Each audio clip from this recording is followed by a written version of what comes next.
Hello, I'm Dango Rose. Welcome to the Mountaineer Podcast, where everybody's listening. The Mountaineer brings you the latest news of the Peak to Peak region, in print, online, through our podcast, social media, and special publications. Now, listen in to the latest news of the area with our local journalists.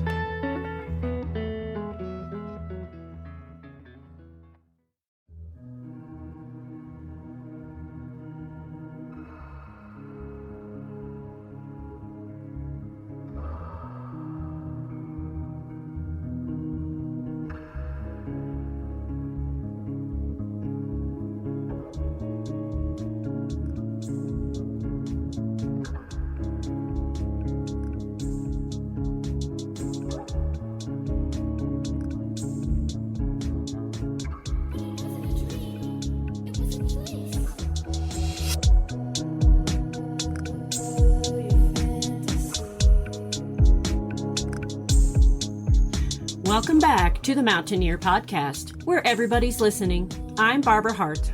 And I'm Doug Armitage. Thanks for joining us. The intro music is provided by Mountain Greens, an EDM project by Gail Lance. The song, which features Sasha Godsill on vocals, was released in 2020 on the EP Vegged Out. Lance's debut album, Passiflow, is available on all streaming services now. This episode is brought to you by the Backdoor Theatre, Brightwood Music, Hardt's Backhoe, the Netherland Community Library, and of course, the Mountaineer newspaper. This week's movie at the Backdoor Theatre is Where the Crawdads Sing, rated PG-13. A woman who raised herself in the marshes of the Deep South becomes a suspect in the murder of a man she was once involved with. The movie shows Friday and Saturday at 7 p.m., with a Saturday matinee at 2 p.m. at the Backdoor Theatre, located inside Netherland Community Center. Our first story of the week is Jamie Lammers interviewing local musician James Keel of Steepland String Band. Off you go, Jamie. Hello, my name is Jamie Lammers, and this is my interview with local musician James Kell, or James Adams, of Steepland String Band. My name is James Kell. I'm the mandolinist and one of the vocalists for Steepland String Band. I hear you guys are performing a gig very soon in the Peak to Peak area. Is that correct? That's correct, yep, at Howlin' Wind Brewing Company in Rawlinsville. The gig is August 6th from 5 to 8 p.m. How did the band start? How did you guys meet? What were some of the musical influences that brought you together? All that sort of stuff. Sure. The band is a trio. So the three of us actually met in college in Durango at Fort Lewis College. We all went to school down there, and there's a large bluegrass community there in southwestern Colorado. Bluegrass is a really popular genre. They have the Telluride Bluegrass Festival annually down there, and just a lot of bluegrass comes out of rural Colorado. So I think that region really influenced our creativity and songwriting. The other two guys, Jeff and Alex, were in a funk band in college when we met playing electric instruments. And I kind of picked up the mandolin and was playing around with it and got Jeff to play with me. And we just kind of grew from there. Alex started playing an acoustic bass, and then we got him to play the upright bass. And it's just kind of been a whole journey and learning process the whole time. Some of our influences, I guess, right out the gate were Yonder Mountain String Band at the time in 2008, 2009. They were really huge in the Colorado scene, and lots of just the bands that you'd see at Telluride Bluegrass Festival, Sam Bush, Del McCurry, all the classics. How did you guys get started in music? What were some of your musical backgrounds, and what got you interested in the craft in general? Sure. Well, I know, just speaking for myself, I took classical guitar lessons when I was in 7th grade. My mom was always big into music and was always playing music around the house. She loved like the Beatles and Stevie Wonder and Jimi Hendrix, so those were like an early influence for me. And I tried taking lessons with classical like nylon string guitar, and it didn't really take for me at that early age, but I've always been interested in music. I know our guitarist Jeff has been playing guitar since a really young age, doing lessons. And Alex, our bassist, his father also plays upright bass, so he's had that influence his whole life.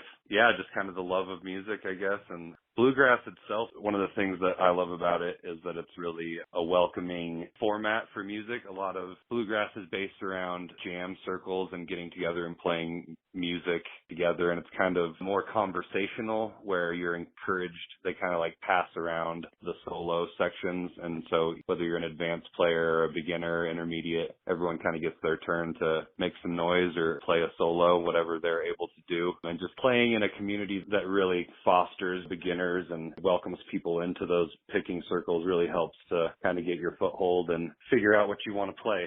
What are some of your favorite aspects about being able to play music live and play music as a career? I really just love the creativity that writing and performing music kind of allows. I'm an English writing major with a focus in poetry from college. That's what my degree is in. So there's not a lot of outlets for me to make a living as a poet.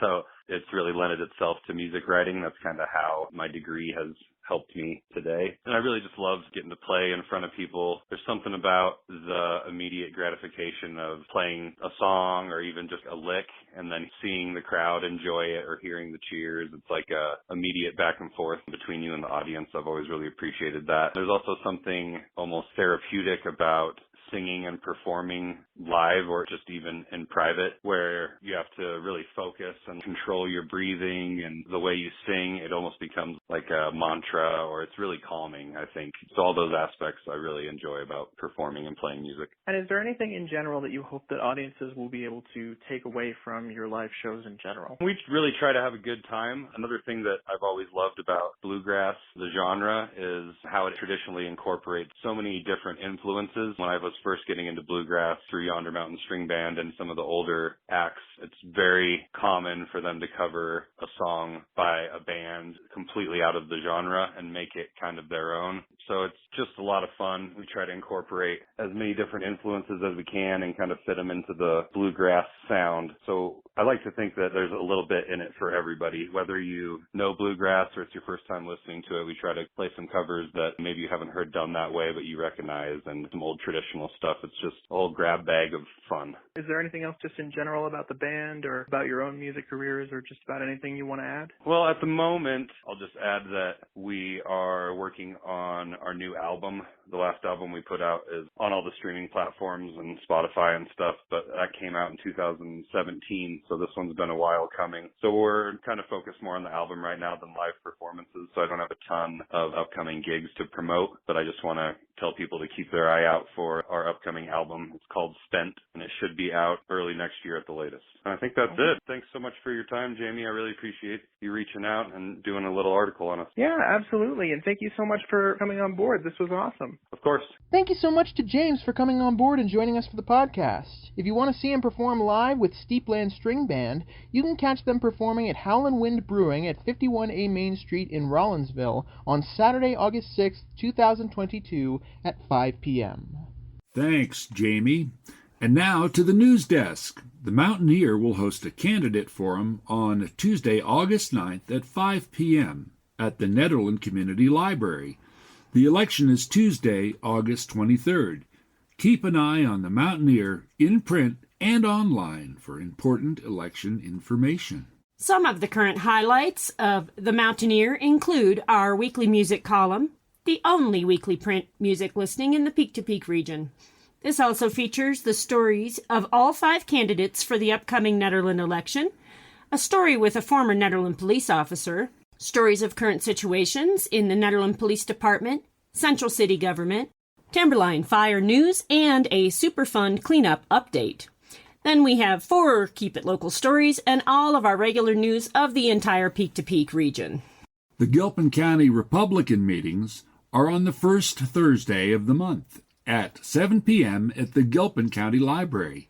You can contact them at gcrcgilpin@gmail.com.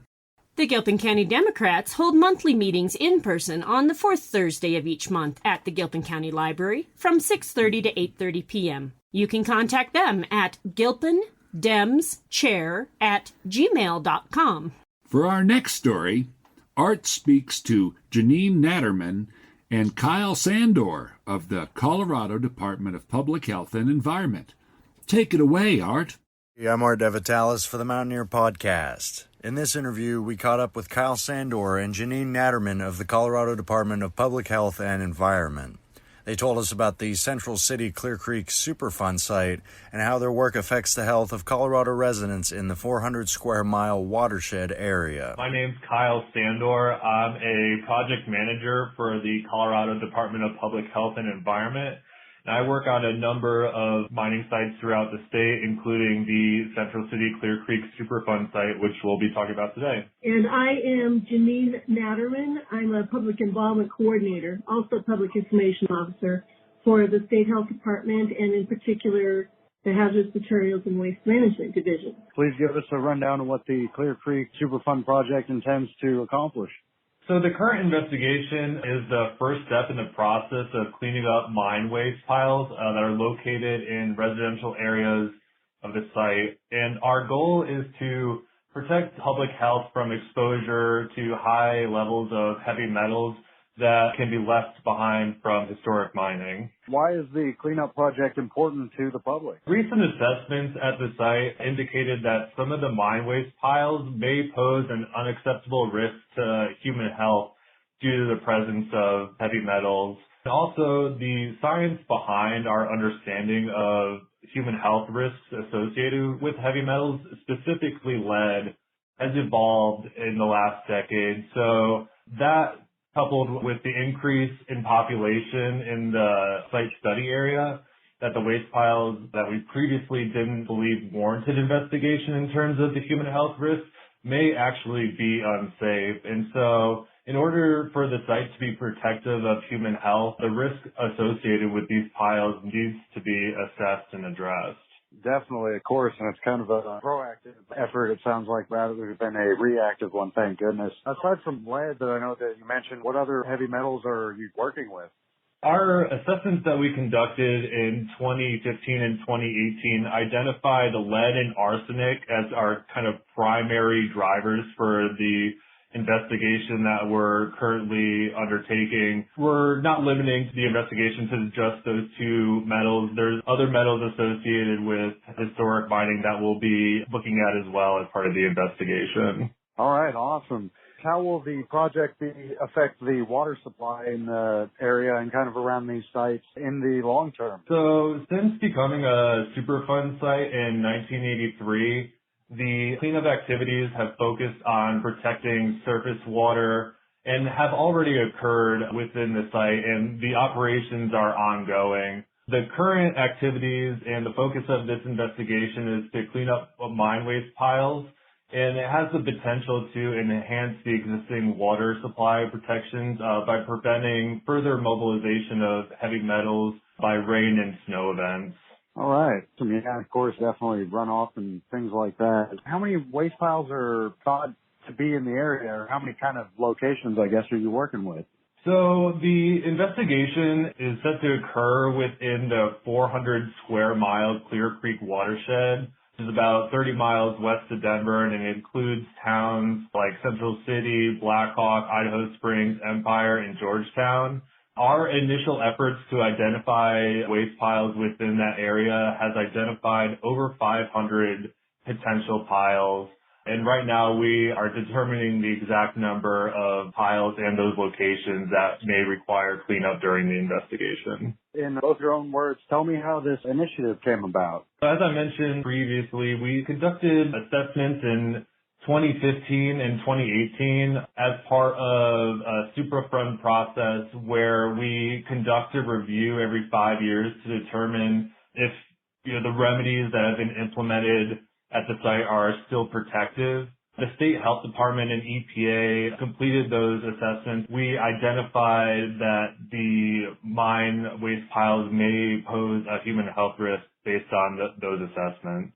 One of the things that we did in the last year of 2021 is we did conduct some interviews of folks that either have had prior interests with local governments and so on, and also community members as part of that 5-year review process Superfund has. And as part of that was part of our resource in finding out that how many people are actually coming to this area, to this watershed area. The whole workplace scenario has changed, so people can do a lot more remote working and so on. That was the key about, so now we know that we have some waste piles around in the area, a lot of them, and some of them may already have people building on them or having built on them, and some are planning to build. So now we've got a different issue in that we need to look at those waste piles and make sure that they're protective, that they're not exposing people unnecessarily to the heavy metals in them. How can the public get involved individually? So there's a number of ways that you can get involved. Community members can sign up for email notifications and updates by visiting the CDPHE Clear Creek website. And then also we have a number of availability sessions coming up that are listed on that page for folks to come and speak to myself and my EPA counterpart about the upcoming work. Lastly, folks could reach out to our community involvement coordinator, Shannon Bauman, and her number is 303-692-3421. One thing I wanted to mention is we're encouraging residents to follow what we're calling best practices to protect their families if they play or interact with these mine waste piles. Creating spaces for your children to play that don't involve direct contact with that bare soil. Washing your hands and your pets and toys regularly. Making sure that you keep dirt outside by wiping your shoes off or even taking them off before you go into your house. Gardening safely by using raised bed gardens and making sure you wash off those veggies before you bring them in the house. And lastly, we recommend folks that are concerned about potential issues regarding blood lead to have that blood lead test done for either yourself or your child by contacting your physician, or in the near future by reaching out to the Clear Creek County Public Health Agency. CDPHE is coordinating with them to be able to provide free blood lead testing. So are there any public meetings or specific dates that you have on anything pertaining to the project coming up? Yeah, so as I mentioned previously, we do have a couple of availability sessions coming up. We have one on Monday, July 25th from 5:30 to 7 in Georgetown. The next one is Wednesday, July 27th, again 5:30 to 7, and that will be at the Gilpin County Community Center in Blackhawk. The meeting on August 1st is also an in-person availability session, and our virtual availability session is on August 3rd at 6 p.m. How long, I guess, has it been? I know that you mentioned that the initiative kind of, since began about 2 or 3 decades ago, but what is the timeline for this project specifically? Sure. So our investigation is expected to be completed by the beginning of 2025, and that will determine the need for future cleanup activities. Right now, we're planning on having the ability to perform some early cleanup of waste piles that we identify with high concentrations of metals with an immediate exposure risk. But moving forward, we're planning on initiating the large portion of the cleanup activities after the investigation is completed in 2025. Could you both tell me how the project is kind of personally important to you both? One of the things I think that is really important at these mine sites is to be able to help the community that's directly impacted by this historic mining legacy. And one of the things that I mentioned earlier is that our understanding of the impacts of heavy metals to human health has really changed in the last 10 years, and what we thought was an acceptable level of contamination to be potentially exposed to is no longer the case. And so moving forward, we really just want to make sure that the work that we do at the site is protective of human health, and that we're providing the best level of work for the folks that live up in these areas. That's my personal feeling towards the work that we're doing up there is, making sure that, moving forward, that the work that we do is protective and is in line with, our understanding of kind of the risks associated with these historic mining impacts. Well, for me, I'm a Colorado native, and so I completely support and understand the historic nature of our mining country. That's always been very much a part of our mountain identity. So that's why I wanted to emphasize something that Kyle was saying about how we refer to that 400 square mile Clear Creek watershed as being a study area. That's key in the Superfund process because it means that it's not all listed as a Superfund site. So what we've basically done is we've gone to the super problem areas and created, water treatment plants and so forth so far. Now we will do the same thing where we will target the most important areas where people have the most impact, where there is the best chance for the people to be exposed to these heavy metals. Working for the State Health Department, it's become very keenly important for us to understand what the effects of the heavy metals are on children in particular, women of childbearing years and so on, and the elderly. So, that's really important to me.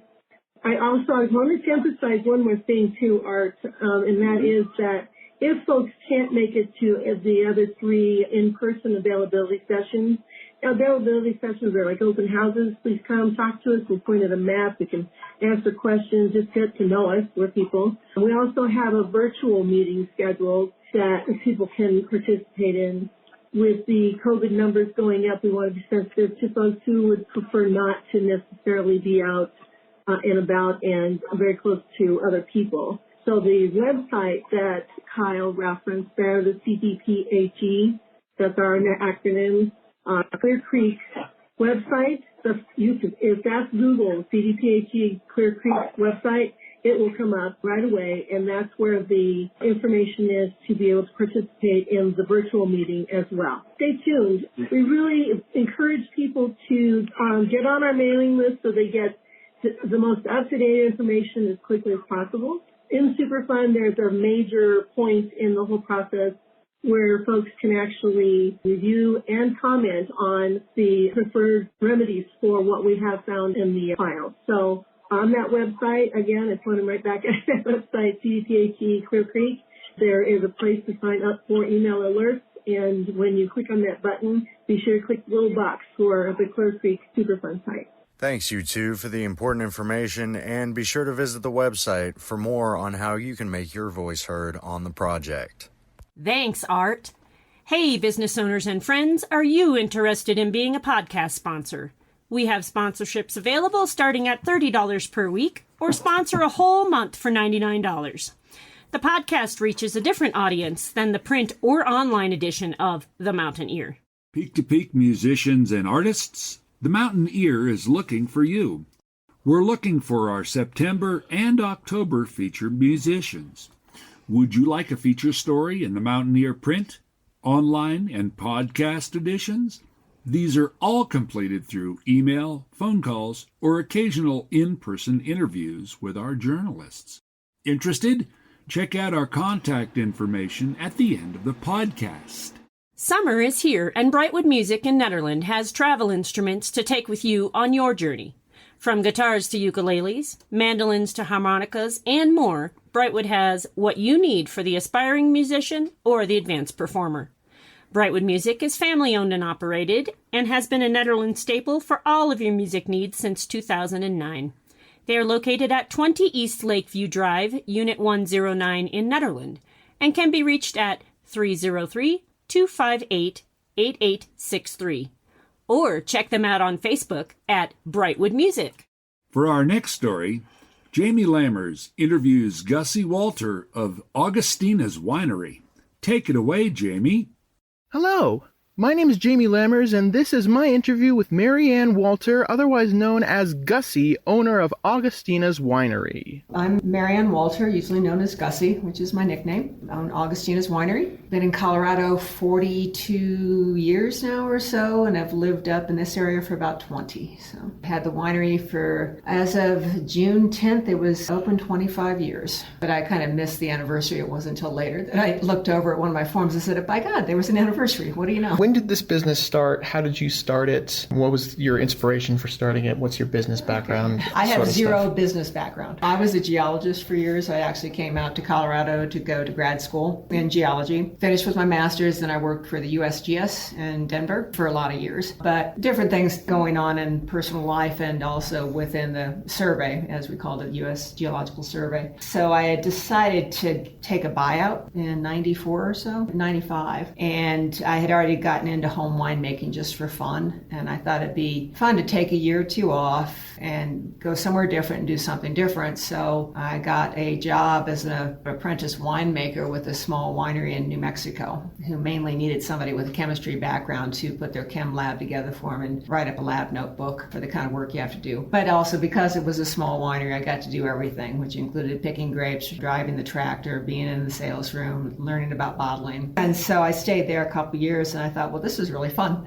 So when I came back up to Colorado, I decided to start my own. But as I said, zero business background. I could do rocks, and the science involved was relatively moderate chemistry, and I did have a minor in chemistry, so that wasn't a big deal, but I just liked doing it. So I just started putting it together in 96, and then officially got permitted and opened in 1997 with my own place, which consisted of one room, a single barrel, a couple of manual pieces of equipment, and that's where I started. And plus I was working 2 to 3 other part-time jobs, because you can't, a winery is, I was trying to finance on my own, which meant no loans or anything. So I'm working several jobs while trying to get it going. And then got jobs with other wineries, particularly with Trail Ridge Winery, which used to be in Loveland. Worked for Tim Merrick, who's a real good winemaker, for several years, working for him part-time while getting my own going. So I learned a lot from him too. So just bit by bit. And so was it called Augustina's Winery? Yeah, it was always called that. It was just a pretty version of my nickname. Thought it was kind of funky and fun, because a lot of the Colorado wineries at that time tended to have geographical names. I don't know, it just sounded more fun. How did Gussie start as a nickname, out of curiosity? That's after Gussie Moran. She was a woman tennis player back in the 1950s. And my dad was a high school science teacher, but he was also the tennis coach, and tennis was his sport. And when I was really very, very tiny, like 6 weeks old, he had made a comment, she looks like Gussie Moran. Because Gussie Moran was famous not only for being a really good tennis player, but she was the first woman to wear a short dress with ruffled panties on a tennis court. And I was just this little baby, just summertime, wearing a pair of ruffled panties. And so he said, looks like Gussie Moran. And it stuck, which was, at the time, when I was little, I thought that was rather unfortunate, but now I'm okay with it. So you've kind of embraced it since then. I mean, that's all anybody ever calls me. Not even my mother calls me Mary Ann. So. What are the features of this business? What are some of the things that stick out about this business, and what are some of the things that make it different from other businesses like it, do you think? Mainly other wineries. Well, I think I have a more low-key style, and the whole point for me is that wine should be fun. I don't want it to be something that people get put off by, because many people get a little scared about wine. They think that they're not knowledgeable enough and they're afraid to say anything, don't want to ask questions, or if you ask them what they like, they don't want to say that they like Riesling because they think that sounds bad, so they'll always tell you that they love Cabernet when they don't. So I don't want it to be that way. Wine should be fun. It's not a snob thing. It's just wine. And so I do make my wine to be easy drinking. You certainly could age some of it, but I don't actually process it in that manner. Most of my wines are meant to go out within 1 to 4 years of when I get the harvest in. As you can see by the labels, they're just fun. People get a kick out of them. I call everything table wine, which just means that the alcohol content's between 7 and 14%, because that gives me a lot of leeway to play with the wine. I do use all Colorado grown exclusively, which even among other Colorado wineries, there's not a lot of them that just do Colorado, but I do because that's where I am and that's what I want to work with. I do a lot of blends, and I'm always messing with them because I'm small. I need to be fairly flexible. careful because I can't always get what I think I'm going to get. So when I'm making a wine, every year I make a wine called Harvest Gold, which is always supposed to be a kind of fruity but dry white wine. Now I can make it from a lot of different things. I have certain grapes I'd love to work with most of the time, but I can't get them. So the ideal is it has a specific style, which is supposed to be kind of the summer white wine. What I make it from is going to vary, and that happens with a lot of my wines. Wine Chip Blues is always going to be a more medium to heavy-bodied red. It could be made from a lot of different things, but typically I try to use Merlot. Beyond that, I'm probably the smallest winery in Colorado, so I think, and I'm certainly the only one-woman operation. It's mainly just the attitude about it is that wine's fun. It's not something you have to be elitist about, and everyone should be able to enjoy it. It shouldn't be overly pricey, and it's a social thing. It doesn't have to be. I mean, certainly many of the people I know have had a glass of wine by themselves, but it's also a very social thing. And I think you see that particularly more I see it mostly among women. Just come in and have a glass of wine that doesn't cost them a bundle in a quiet place where they can sit and read the book, they can have a conversation, or if they want to, they can talk to me. Which, I try to make a judgment call as if somebody wants to be left alone if they want conversation. So I guess that kind of covers it. I don't think I'm strictly a lot different from a lot of Colorado wineries. Many of them do have a more low-key style, and we're certainly not going to be overly expensive, and we're not trying to package ourselves to only be sold to people who show up in a limo. So I'm here, they show up on their bicycles. It's net. So you mentioned that this was a one-woman thing. So is it just you running everything? Yeah, I do have one part-time person in the tasting room on Saturdays, partly because Saturdays are a long day and I usually get a little fried if I go all day. And also for a long time too, I was doing the Boulder Farmers Market, which was my other sales outlet, but I'm not doing it this year. Yeah, I've got some inventory issues right now and other things going on. So usually I had a part-time person to cover Saturdays while I was at the market, or when I decide to leave, or when I'm burnt out. But yeah, it's just me doing all the wine production and all the other things that are involved in running the business. How fast do you think you're growing as a company? Where do you see the company going? Right now, we're not growing at all. About 2 years ago now, we had a really horrendous freeze in Colorado and the vineyards. And this was the same year with all the fires. So we had the fires, we had I-70 shut down. The main vineyard area is going to be over in Palisade. And then we had the freeze first week of October. So at this point, many of the vineyards that I'd worked with for a long time threw in the towel. They'd had enough because our weather situation is getting more and more erratic, particularly in the growing area, the usual growing area, which is Palisade and Clifton, Grand Junction. So all those long-term contacts and contracts are gone, and I'm trying to start over. So last year, harvest came in at about 20% of usual. This year, we might be back to 50% because the freeze, because of when it happened, it killed the vines all the way back to the ground. Now, it didn't kill the roots, but it killed the vines. And even though they regrow, you have to retrellis. Many of the vineyards, like I said, they gave up, or they sold, or they decided to uproot everything and replant, depending on the level of damage. So at this point, I've actually gone backwards. So my inventory is very, very low. I've been coasting on inventory this year. I'm trying to make new contracts because 3 of the vineyards I'd worked with for a long, long time just said, no, we're done. And so I'm searching around. And as a small winery, sometimes that helps because I can kind of sneak in and pick up this half ton that nobody else wants. But what's happened is there's been some consolidations in the vineyards. So now you have one owner buying up a lot of the old vineyards, and they want to work with big wineries. Somebody's going to pick up 10 tons at a time as opposed to half a ton. So the business right now is kind of just hanging in there, and I don't know. Everything has gotten wonky in the last 2 years. COVID didn't help, but that wasn't horrendous as far as business. People in town were really supportive. People were still coming to get their bottle of wine at the front door, and they'd call and I'd hand it over to them. And I got several orders, delivery orders, shipping orders. So yes, that hurt a lot, but it was mainly the weather conditions. Another vineyard that I've worked with for 15 years, she's given up, and she's out in the Eastern Plains, and she had some really fun grapes. But in between the drought situation, I mean, grapes are fairly drought tolerant, but not that drought tolerant, and hailstorms, which grapes aren't hail tolerant, she's also given up, or is just not trying anymore. So we got the grape issue, we have the pricing issue. I can't get bottles. Glass is hard. A company I've worked with for a long time has only been able to get one style of bottle in the last year and a half. Prices have doubled. So I will say that corks, however, have stayed very stable. I can still get corks. Of course, corks come from Portugal, which is now on fire. So we'll see what happens there. I don't know what happens to cork trees when they get that heat stress. So we'll see. Not been a good year. I think it's like, okay, well, they always need lifeguards, and that's what I did in college. So I can always get recertified.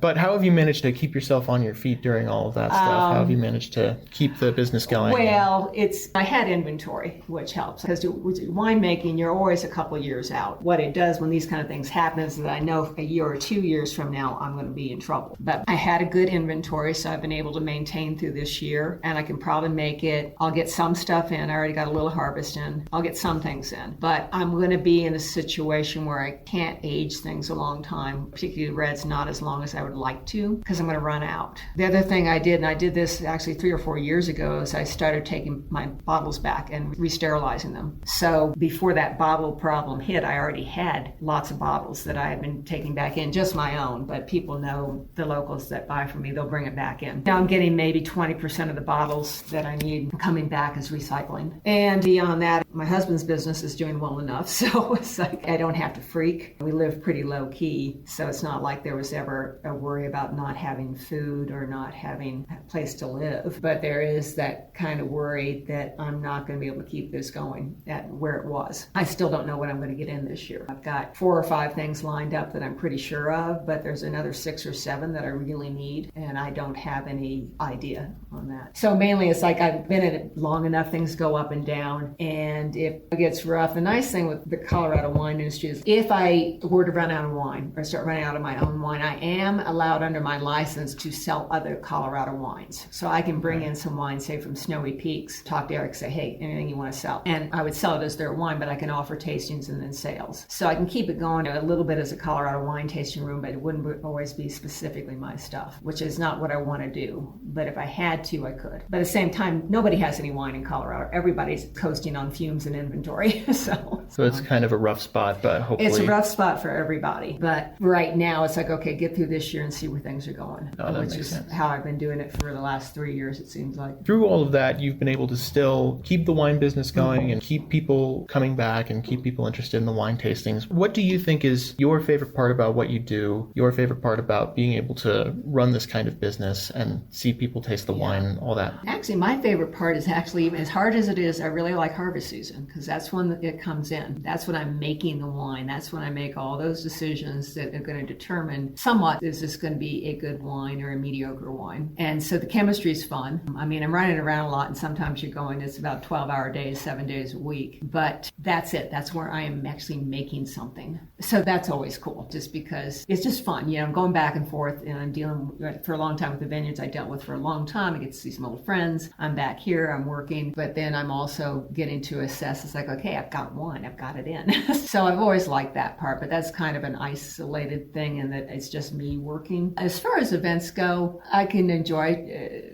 having people come in and taste. Most people, they're in pretty good spirits. When they come in, there are sometimes people, particularly long-time customers who might have had a bad day and they're just in because they need a glass of wine. But typically people are feeling pretty good. They're on vacation or they're up for the day. So the interaction is always very pleasant. Most people, whether or not they're wine literate, it doesn't matter. They happen to enjoy wine, so they're here because it's something they get pleasure out of. So that's always fun. We all like it when someone looks at our work and say, boy, that was good. Or sometimes you get the occasion, well, not bad. It's like, okay, well, not bad. That's just part of the job, though. That's sales. And what I have learned from other wineries, which I can't do as a one-person operation, is that most of them say one person needs to make it, one person needs to sell it. You shouldn't do both. And that's probably true because I'm too personally involved in what I've made. So I can be too easily offended if you don't like it or my feelings get hurt. So there's always a little bit of that when I'm in the business. But as far as the actual production of making wine, there's a lot of pleasure in making something like that because it's an art and it's science and it's pretty and it smells good. That's what I enjoy most. I mean, I can really enjoy getting something finally in the bottle because then it's safe. Bottling itself is kind of tedious, but when that tank of wine or that barrel of wine is now in the bottle, it's like, it's done. And I wouldn't have put it in the bottle if I didn't think it was pretty good. So it's worth all the effort. Right. Did I hear you mention your husband also has another business in... Yeah, he's a tree guy. He does guy. plant healthcare. He did do a lot of the other tree stuff for a while, but getting older like I am, he's decided to quit climbing trees. And he focuses on plant healthcare, which is kind of a big deal now, particularly because he does mainly the Boulder County area. They have a lot of different infestations and pests and actually nutrition issues, drought stress issues, whatever. So that's what he does. So we have wood and wine at all times. And what's his business called? Walker Tree Care. He mainly works Boulder because he doesn't like to do fire mitigation because it's kind of dull. Is there just anything else about the winery or the business in general or just anything you want to add? If I'm adding this for people who haven't checked out other Colorado wines, there's always this concern because it's not one of the big names, the state of Colorado. Or many any of the other states where wine is made. People tend to think California, Oregon, Washington, or New York, but it's always worth checking out the small wineries. They're often quite fun. I've had people come in and said, well, we saw this winery and such, but they were working out of a tough shed and we didn't want to go there. It's like, you know what? I've had some really nice wine in a tough shed,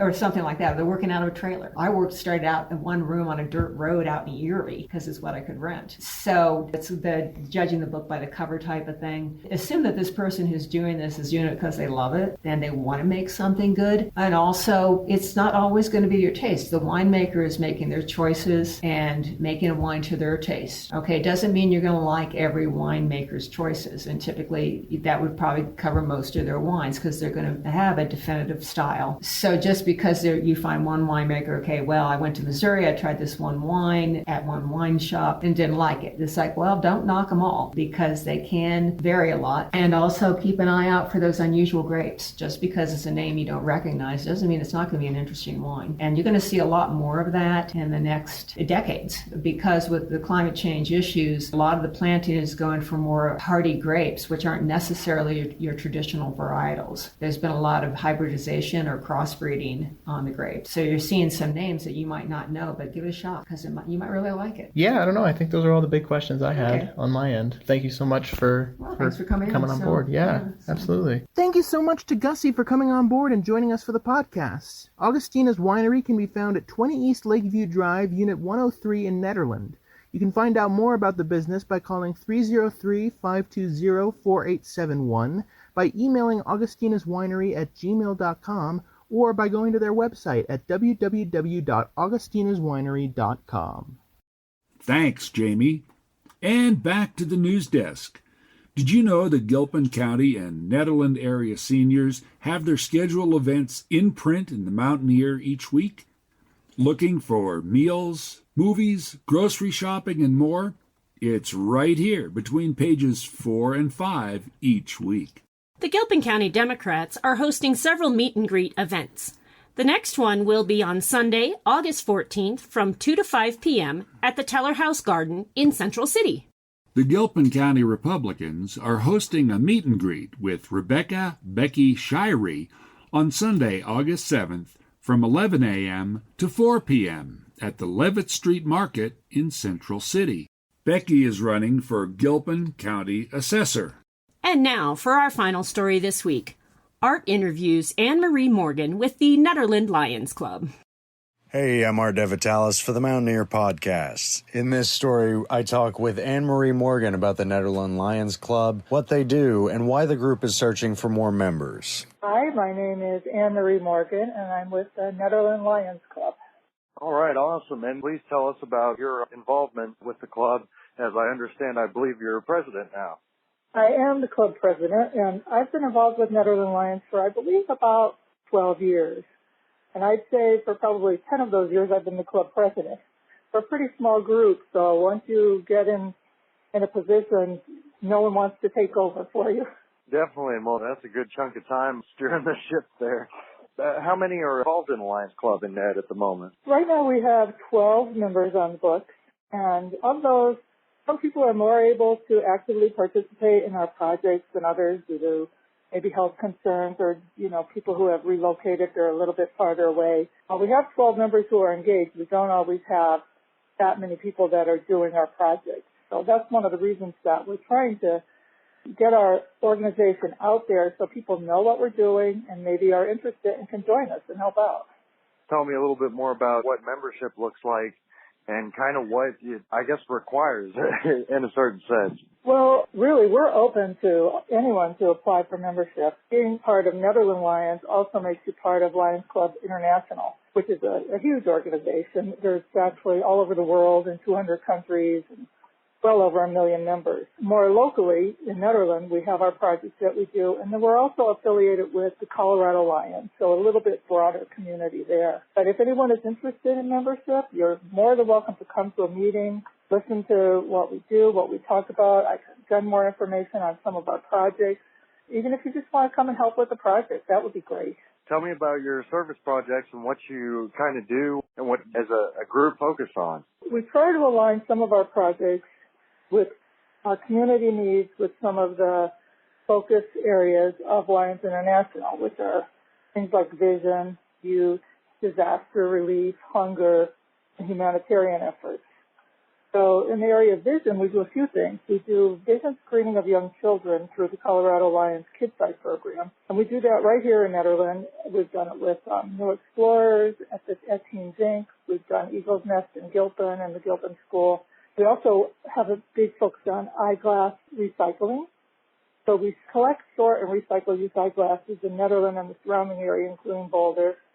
And then they are passed on to kind of be evaluated and refitted so that they're not only to needy people in our community, but also to developing countries. And then the third thing we do with vision is we assist community members with eye exams and eyeglasses when that kind of a need comes up. And with youth, we do a few things. We work with the middle school with the Peace Poster Contest, which is one of our favorite things. We do that every fall. We work with middle school art teacher Teresa Redmond, and the students prepare posters that are submitted. We have a contest level at our level, and then it goes on to the district level of Lions and then the state level. And the last several years, our winners have done really well, and this year our winner went on and won the state of Colorado. So that's always fun. I think Teresa had about 24 posters this last year, and the themes are great. It's just really nice to get the students' ideas. We have a little reception where they can talk about their posters and what peace means to them, and it's a great thing. I think the Mountaineer has done a few articles on it in the past. At the high school, we give some funds to support the after prom. We've worked on the senior banquet. I think Nederland Lions actually started what was called Senior Recognition Night probably back in the 80s. It's evolved. And now it's a regular banquet, and Lions give a gift to each senior as they graduate. And we present scholarships to graduating seniors as well. All right, awesome. And well, hey, definitely important work there. And then we do other things like in the area of humanitarian efforts, we try to help people in the community if they need a ride, or maybe to bring them meals if people are sick. So very individual things. And we also are the cashiers for the health fair every year.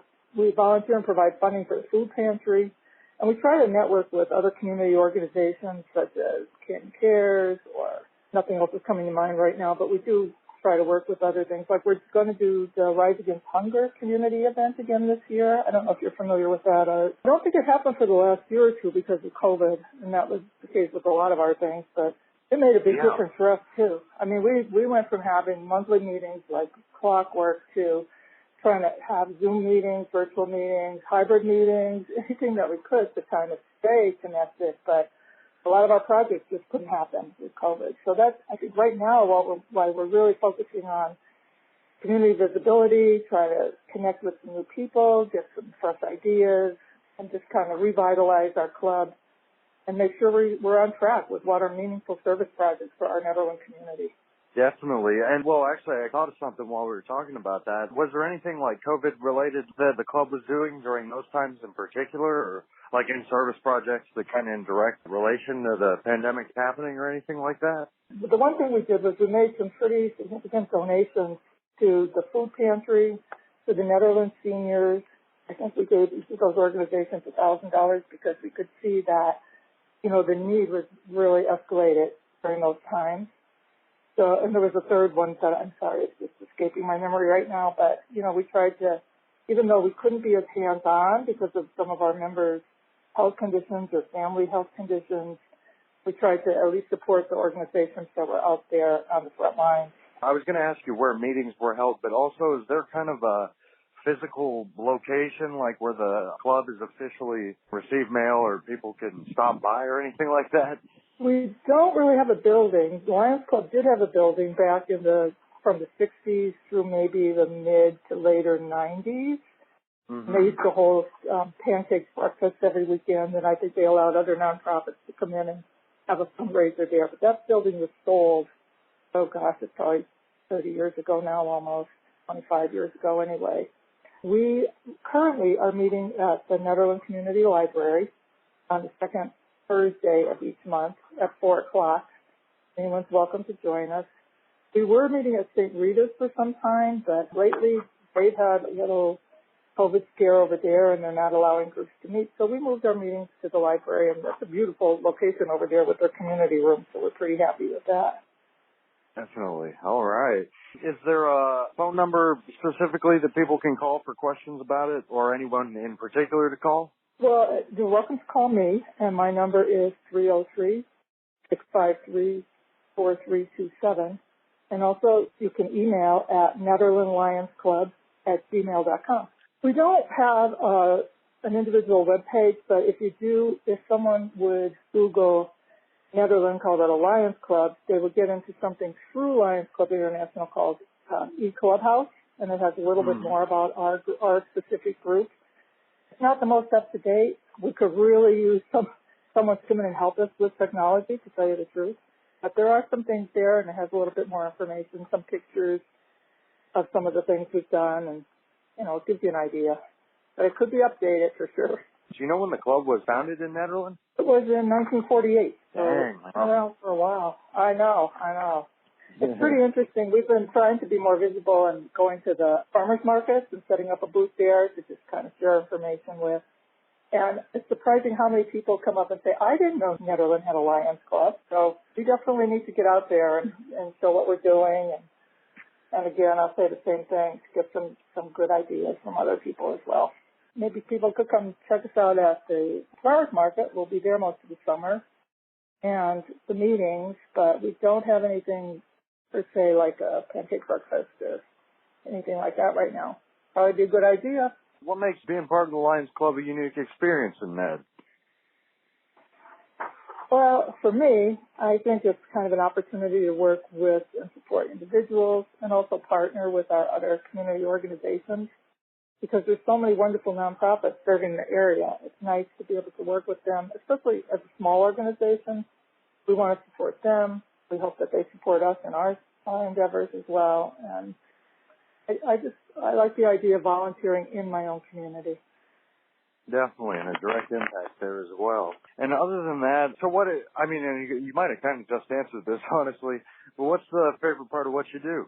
Well, I think I kind of went on about the Peace Poster contest already, because I love that. It's a lot of fun to see what the young people's minds are doing and see their wonderful artwork. And, the health fair is good to get out and you see who's in town and help out with that. It provides a nice service right here in the community. I don't know. I like interacting with people and feeling like I might make a little bit of a difference. All right. Hey, that's a great answer there. What's kind of the background of the leaders of the club at the moment?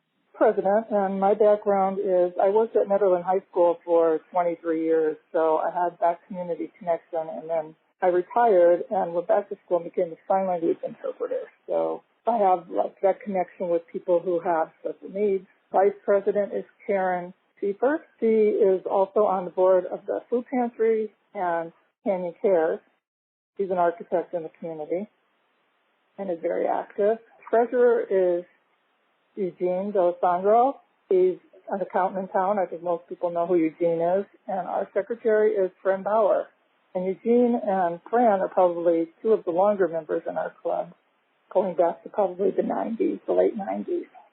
We're also connected with the larger organization, which is not right here in Netherlands. Sometimes, like in the area of disaster relief, Colorado Lions Foundation, when we had the flood, it provided a lot of supplies to the food pantry, bedding and a lot of help for others that needed it. And then in turn, Netherlands helped with a pretty good contribution and manpower with the Superior Fire effort. So, I don't know, we kind of connect with some of the local clubs like Lafayette, Louisville.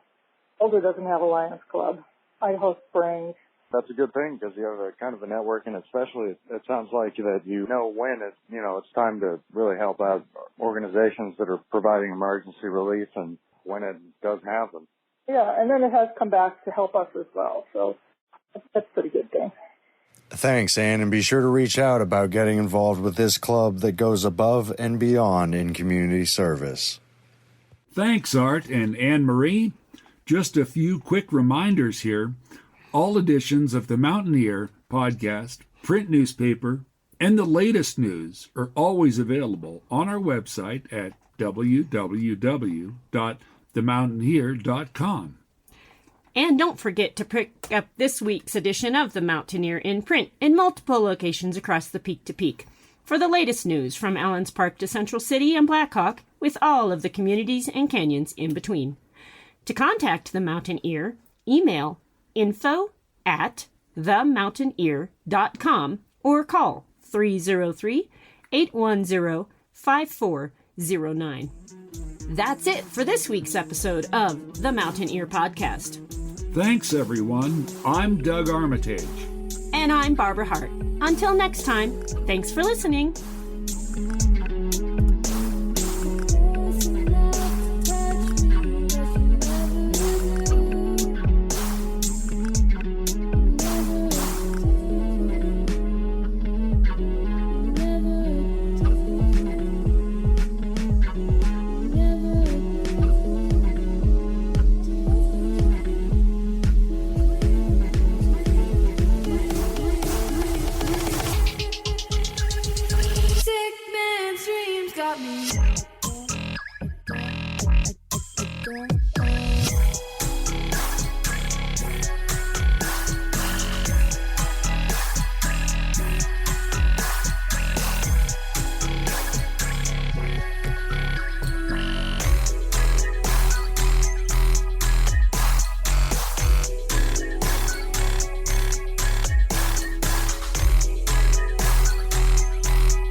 And that's it for our show.